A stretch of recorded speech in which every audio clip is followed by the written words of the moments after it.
बिस्मिल्लाहिर्रहमानिर्रहीम। नाज़रीन, नदाए किसान टीवी पर आपका मेज़बान चौधरी अख्तर फ़ारूक में हो इस वीडियो को इस अंदाज़ में पेश करना चाहता है आज कि हमारी जो एजुकेशनल वीडियोज़ हैं वो हर टॉपिक पर आ रही हैं, और ये आज हमारे इसलिए इसको ज़्यादा अहमियत के हवाले से बात करूँगा कि कौम पूरी दुनिया इस वक्त एक जरसूमे की हरासत में है, उसके एक नरगे में है और वो कब्ज़ा उसने कर लिया है और उसका मुकाबला किया जा रहा है। अब अद्वियात और हिफाजती तदाबीर सब कुछ हो रहा है, लेकिन एक चीज़ जो आप अक्सर टॉक शोज़ में सुन रहे हैं और हर डॉक्टर आपको कह भी रहा है, और ये खुसूसी तौर पर इस बेल्ट में कहा जाता है कि इम्यूनिटी बढ़ाओ। अब आम इंसानों को इम्यूनिटी का इतना नहीं पता।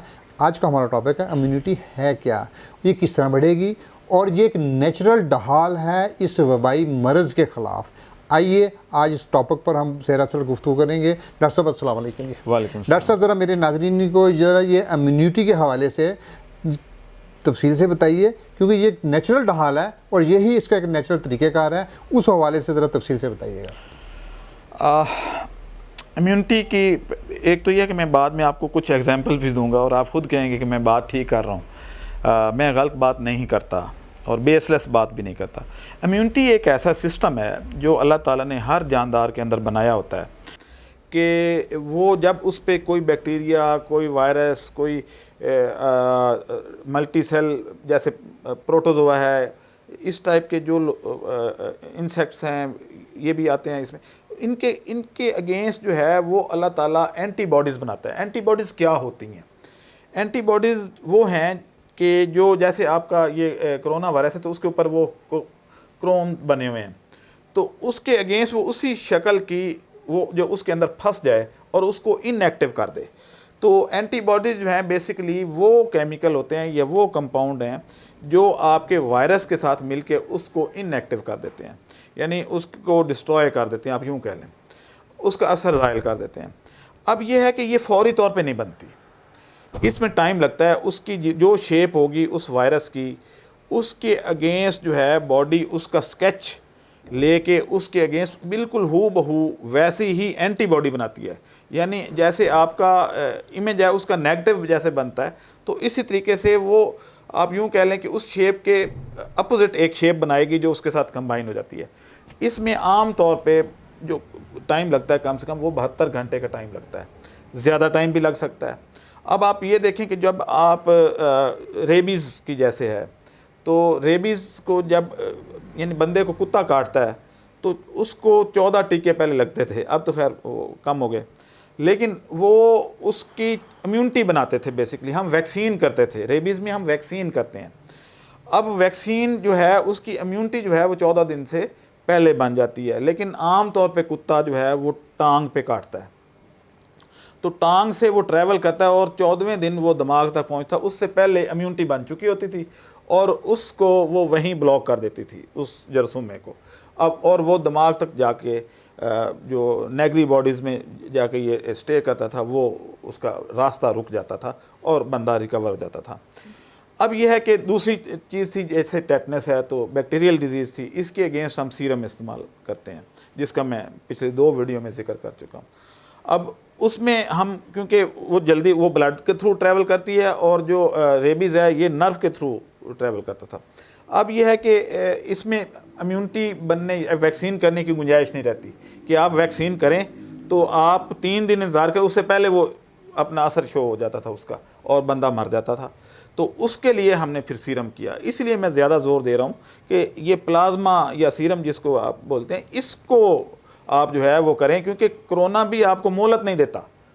और ठीक है 14 दिन वो लगता है, इंक्यूबेशन पीरियड उसका है, लेकिन जब वो सिम्टम शो करता है उसमें और डेथ में टाइम बहुत थोड़ा है।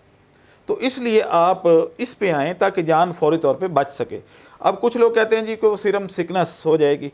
भाई serum sickness is better than death, कि मौत हो जाए। सीरम सिकनेस तो ट्रीट की जा सकती है, स्टीरॉयड दे के आप कर सकते हैं, लेकिन डेथ को तो आप रिकवर नहीं कर सकते। तो इसलिए जो कहते हैं ना कि ना पहुंचने से बेहतर है देर से पहुंचना।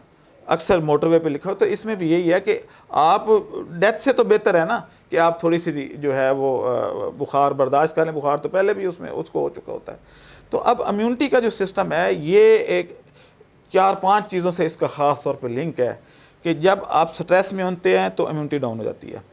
हाँ, एक और बात जो आप हो सकता है इसकी अपोजिशन में मेरे खिलाफ बड़ी आए और आप लोग जो है मेरे पे क्रिटिसाइज़ भी करें, लेकिन प्लीज़ वो लोग मेरे पे कमेंट ना करें जिनका कैलिबर नहीं है, जो सिंपल ग्रेजुएट हैं या जो टिकटॉक पे डांस वांस देखने वाले लोग हैं, वो कमेंट ना करें और वो इस वीडियो को सिंपली देखें।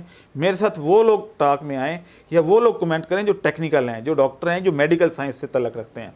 उनकी बातों का मैं इंशाल्लाह कमेंट्स में जवाब भी दूंगा और उनका साथ मुझे मज़ा भी आएगा, ताकि वो मेरी नॉलेज को भी इन्हांस करेंगे। क्योंकि जब पिछली वीडियो मैंने की तो मेरे पास 5-6 डॉक्टर अब मेरे ग्रुप में हैं जो जिनके साथ टॉक हो रही है और हम डेवलप कर रहे हैं कुछ। इंशाल्लाह अल्लाह हमें कामयाब करेगा। तो इम्यूनिटी का जो पहला है वो स्ट्रेस है कि स्ट्रेस में अगर आप होंगे तो आपकी इम्यूनिटी लो हो जाएगी।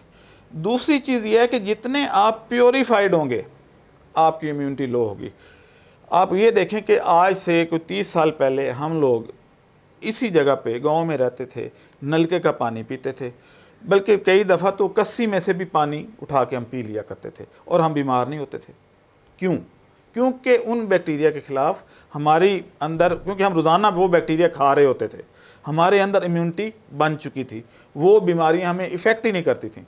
अभी भी आप देखें कि बल्कि मैं अपना तजुर्बा, जब हम बचपन में हमें कोई ज़ख़म हो जाता तो हम मिट्टी उठा के उसके ऊपर डाल देते थे। हालांकि मिट्टी में आजकल किसी को कहें, कोई कहेगा जी ये तो ओह इतनी जरासीम, और उसको इफेक्ट हो भी जाता है क्योंकि अब हम ज़्यादा प्योरीफाइड हो गए हैं, सोफिस्टिकेटेड हो गए हैं, इस इन्वायरमेंट से अपने आप को एक्सपोज नहीं करते। जितना कोई बंदा प्योरीफाइड होगा उसकी इम्यूनिटी उतनी डाउन होगी। ठीक है, आजकल हम कह रहे हैं कोरोना की वजह से आप हाथ धोएं ये वो, लेकिन आम हालात में वो लोग जो हाथ नहीं धोते उनकी इम्यूनिटी ज़्यादा बेहतर होती है। इसमें दो साइंटिस्ट भी दो राय रखते हैं। एक वो जो कहते हैं कि आप इन्वायरमेंट, जिस इन्वायरमेंट में रह रहे हैं उसके मुताबिक रहें, अगर आप उससे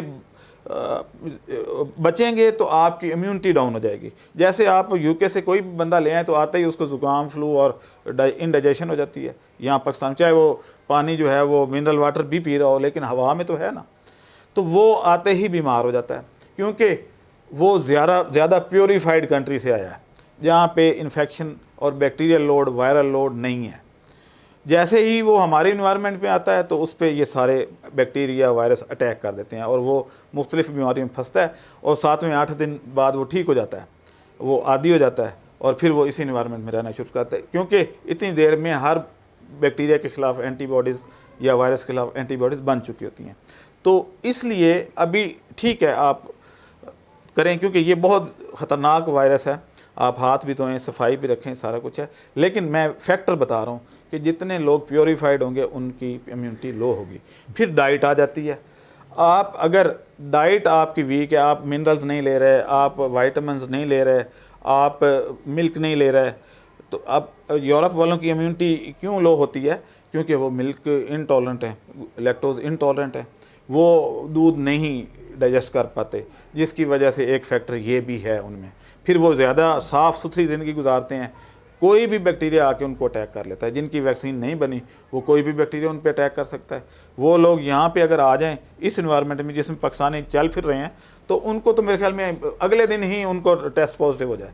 लेकिन हम लोग क्योंकि इस जो कंजस्टेड इन्वायरमेंट के आदी हो चुके हैं, हमारे अंदर टाइटर बेहतर है, हम उसमें अच्छे तरीके से सर्वाइव कर जाते हैं। आप यहीं से देख लें कि आप जो एनिमल्स जब आप ऑस्ट्रेलिया से इंपोर्ट करते हैं तो वो यहाँ आके परफॉर्म ही नहीं करते, उनको आते ही कोई ना कोई बीमारी लग जाती है, उनकी प्रोडक्शन डाउन हो जाती है, सारा कुछ हो जाए। हालांकि वहाँ पे टेम्परेचर तो एक जितना ही था ऑस्ट्रेलिया और पाकिस्तान का, तो यहाँ पे आए तो उनकी प्रोडक्शन और उनकी बीमारियाँ शुरू हो गई और वो इस इन्वायरमेंट में उनके जो काव्स हैं वो भी सर्वाइव नहीं कर पाते।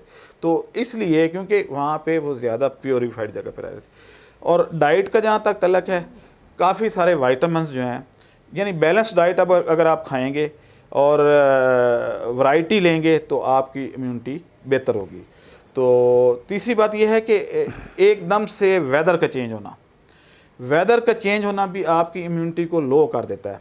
तो ऐसी सूरत में क्योंकि हमारे यहाँ वेदर कई दफ़ा एकदम से चेंज हो जाए तो फ्लू हो जाता है, वो इसलिए होता है कि इम्यूनिटी आपकी सप्रेस हो जाती है। वो वायरस बैक्टीरिया तो ऑलरेडी होते हैं, लेकिन जैसे ही वेदर चेंज हुआ आपकी इम्यूनिटी टाइटर नीचे हुआ और उन्होंने अपनी सिम्टम शो कर दी। अब एक प्रॉब्लम बहुत बड़ी है जो मैं डिस्कस भी कर रहा हूँ लोगों से और गवर्नमेंट से भी आप करूँगा कि जैसे सईद गनी को हुआ है, आप कोरोना पॉजिटिव आ गए हैं और सिम्टम भी कोई नहीं है। इस तरह के 20-30% वो लोग हैं जो कैरियर हैं। कैरियर उसको कहते हैं कि जिनके अंदर खुद तो सिम्टम शो नहीं होती, लेकिन वो इन्फेक्शन फैलाने में पूरा किरदार अदा करते हैं। तो वो जैसे आप कह लें कि हेपेटाइटिस ए, उनका ब्लड क्यों नहीं दिया जाता? वो इसलिए नहीं दिया जाता कि वो खुद तो ठीक हो चुके होते हैं, लेकिन अगले बंदे को वो सिम्टम शो कर सकते हैं और उनको हेपेटाइटिस ए भी कर सकते हैं। डॉक्टर साहब, यहाँ पर मैं इंटरफेयर करूँगा, सॉरी मर्ज के साथ, कि आप मेरे आम नाजरीन को जो इन टर्मिनोलॉजीज़ को नहीं समझते, आप उनको ये बताएं कि खुराक में वो कौन सी चीज़ें इस्तेमाल करें जो सस्ती भी हैं और वाफर मकदार में मौजूद हैं, जिससे ये क़ुव्वत मुदाफ़त उनके अंदर बढ़े, वो चीज़ें बताएं बस। देखें, उसमें 4-5 चीज़ें हैं।